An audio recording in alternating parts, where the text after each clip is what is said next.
The road to success is much easier when you know the rules. Becoming re-civilianized doesn't happen naturally, just like becoming a military professional didn't happen naturally.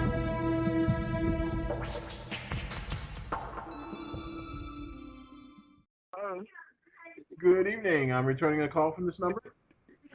Yes, is this Mr. Walker, Lance? Speaking. Hey, how are you? I was giving your number. They didn't give me a particular name, but I met him. Shall I say I interacted with him on Twitter. My name is Rhonda Hubbard. Hey, Rhonda. Yes, that would be Jonathan, our marketing director. How are you? I'm doing fine. How are you, Lance? I'm a little discouraged, but I'm trying to keep the faith now. Tell me about it, Rhonda. What's going on? Well, I mean, where do I start? I mean, where do I go? Just a very discouraged vet, gone back to school, done everything I'm supposed to do. And, it's just, and I'm in Mississippi, so you can understand the demographics. And I don't want to move. I've been around the world and back again. I have a elder parent that I'm staying here with and trying to help her out. So I don't want to relocate if I can.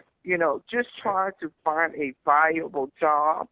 And I'm tired of running into these vet reps, locally, that say that they're going to help you and stuff. And, and it's just a lot of chastening.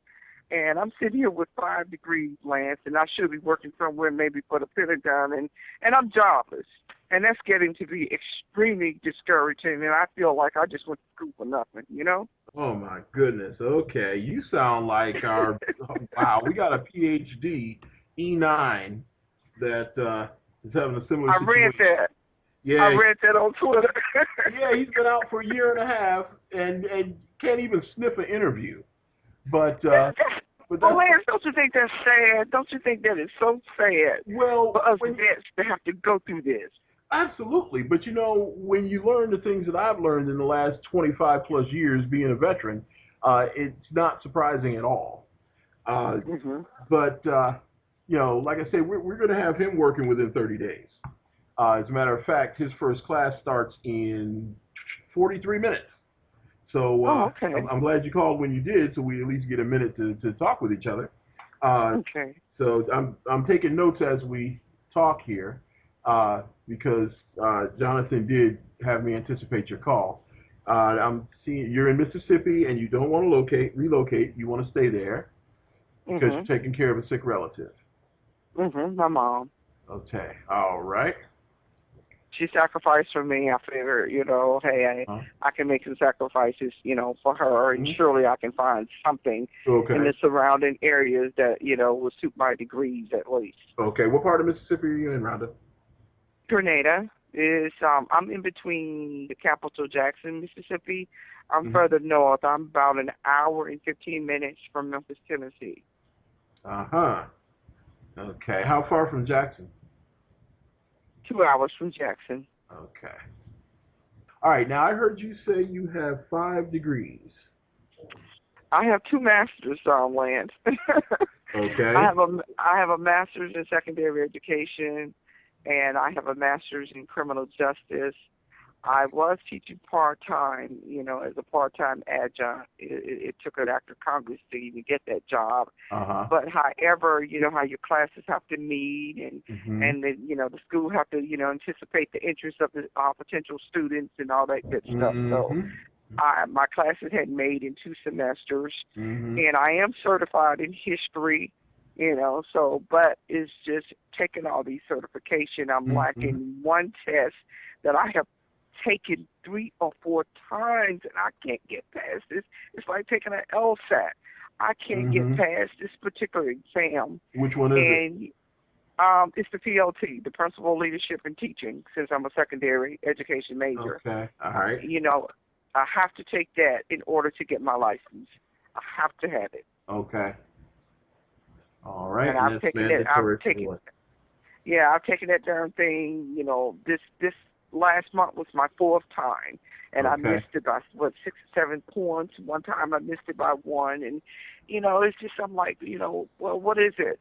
And I found out one of our WNBA players who's married to a local guy, our Minty Price. She's pretty popular, and she's like, Rhonda, don't feel bad. You and I both went to Ole Miss together, and she wants to teach elementary ed. Once she finish playing for the WNBA, that's what she want to do for the rest of her life. Okay. And she can't get past practice 2. I'm past that, And I said, well, I only have one more step. But I still love logistics. That's what I did in the military. I can still do supply, logistics, procurement, all that good stuff. So I still can do, I still remember how to do all that. Okay. I just want a job right now. I know. Just a job. Tell me about the other 3 degrees. Okay, my bachelor is in criminal justice with an emphasis in homeland security. I love anything that has to do with criminal justice, as you can tell. And I have a minor in history, and I have a liberal arts. So that's 5. 2 masters, bachelors, liberal arts, and a minor. So you went on a 2-track strategy. I did. Yes, I did. Yeah, that happens with us so often. Okay. 5 degrees, you're an Ole Miss grad, and let's see here. How long you been out? Well, I just finished my second master's, so I just finished that last year. No, I mean how long you been out of the service? Oh, my goodness. I got out in 2002. Okay. From which service? Okay, I finished up in the reserves, the Army Reserve. Okay. I did like 7 years active duty in the West National Guard and Army Reserve. Got it. Actually, I have 19 active years, with active reserves and active National Guard. Okay. I'm catching it, Lance. Well, believe me, Rhonda, I am feeling you because I'm looking at this picture, and from what I know already, I can see real clear where Don't the make me blush. No, I can see real clear already where the problem is. And the education is not helping me anyway. No. At this point, it's working against you. Now you've been out since 2002. You've been in the reserve all this time? Yes. Mm-hmm. Okay. Oh, no, right. I'm not in reserve. No, I finished everything in 2002. In 2. After September 11 happened, I didn't have a viable family care plan because everybody here was getting older and sick. I couldn't leave my son, so I just went ahead on and finished up. Okay. So how have you been paying the bills since 2002? Substitute teaching. I've been substitute teaching. And substitute teaching and being a teacher assistant. And I taught for 1 year. I had license for 1 year, interim license. They were going to, work with me until I finished the certification. But, this school district here, I'm going to be blunt with you. That's just, I don't like to mince words. You're veterans. Go ahead. I'm in Mississippi, and you have to consider demographics. Absolutely. When you're a strong black female, I'm just going to put it down there. It's kind of, you have the whites that's intimidated. You have the blacks that's intimidated. People feel threatened about their jobs that they've been having for 30 years. Right. You come back, and I get told, oh, well, you don't act country. You don't talk like this. I said, what am I supposed to talk like, act like, because I speak correct English? I said, and it just makes it so. So I have just caught it here, Lance. I mean, I'm a woman that's just, I'm not broken just yet because I'm a strong female. Right. It's exasperating. Of course it is. Well, I mean, you're not broken or you wouldn't be talking to me. You and I both know, Lance, I don't have to be here in Mississippi. Everybody knows that. Right. I could be in Maryland. I could be D.C. With everything that I have under my belt. I'm here by choice, not by force. Right. But while I'm here, I want to capitalize halfway on what I have earned. And I want to, get some money rolling here because it's substitute teaching. I deserve better than that. I studied too hard to be sitting here in somebody's classroom. This teacher can't teach, but I'm substituting for her, and she's getting the money, and I'm really doing her job. That's not good. No. So help me, Lance, please. All right. To me. All right.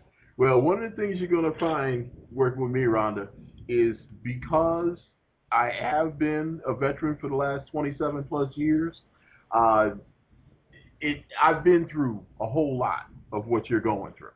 Okay. And one of my main goals in life is to help other veterans not have to go through all the traps and tribulations that I've been through. You're about halfway down the path. So what you're going to find is the questions that I ask you are going to be probably the types of questions that other folks haven't even known how to ask you, even if they didn't know what to ask.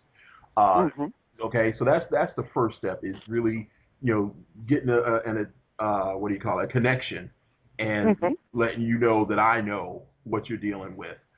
And not only that, but that I have solutions that you're just not going to find out on the street, even if you were in Maryland. Okay. Great. There's some things that need to get straightened out here, and you're right. Making a stand where you're at is the best way to do it, so that when whenever you decide to step to a different level or a different location, you're going to be, armed properly. Okay. Right now, your situation is, it's not as bleak as it looks. What you've got is a situation where you're armed to the teeth. Okay. It's just that not every tool is good for every job. Okay. So, it's not a question of, look at all this, look at all the goodies I'm bringing to the table. Don't you want to hire me? You see the results of that. Okay. What we're going to do is we're going to get you to a point where you know how to select which weapon you need at which time. Okay. And right now, because of the financial situation and because of how you've been sustaining yourself, there's a real temptation to grab that shotgun. Okay. And cast as wide a net as you possibly can, so that whatever you catch, whatever comes in that net, you can grab. Okay. And that seems like a logical strategy, except that it's not. Okay. First of all, because I know you've heard the old saying, when the only tool you're using is a hammer, everything tends to look like a nail. Okay. All right. Well, what you want to do is, make sure that you can reach for the right tool, the right weapon that you need. And I can see already right now, this is going to be a question of putting down the shotgun, picking up the sniper rifle, okay, choosing a target, and going after it with everything you got. Okay? And that's how you're going to get there. But we're between now and that, we've got to get you through a process where you can actually narrow down your focus, because your focus is kind of general right now, but I can see a clear direction. The red ribbon that goes through everything is education.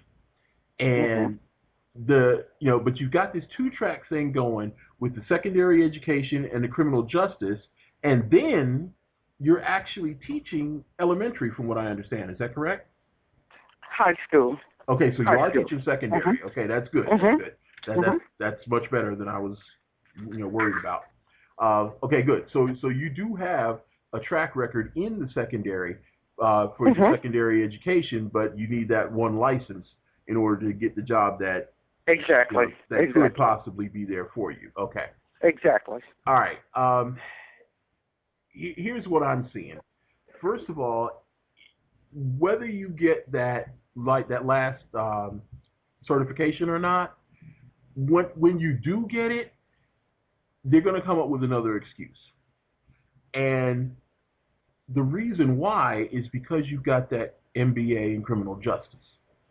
And it's what it does is it causes a person in the secondary school arena, the administration, they're a good old boys club too. And okay, so when you come in with a criminal justice background, it makes them feel like you're only working in the high school because you have to. And as soon as you get a good offer out in Santa Fe, New Mexico, in corrections, you're going to be out of there. So we've got to get your mindset and your presentation into a different state of mind. Because what's happened is you've actually promoted yourself, okay? And you've promoted yourself to a level where a job search is just not going to do it for you. People with your credentials and your experience don't do job searches, okay? They do a whole different style of presentation, okay? And that's what I want to teach you. And everything that needs to be done can be done in less than 2 weeks. Okay, and then you will be in an entirely different position, because I kind of get the feeling myself. I don't know that a secondary education teaching position. I mean, I know you say you just want a job, but what I'm looking at is this next job is going to be the launch pad to every job after that. So, okay, so we don't want you at 7-Eleven pulling the night shift. That's not going to help. Oh, no.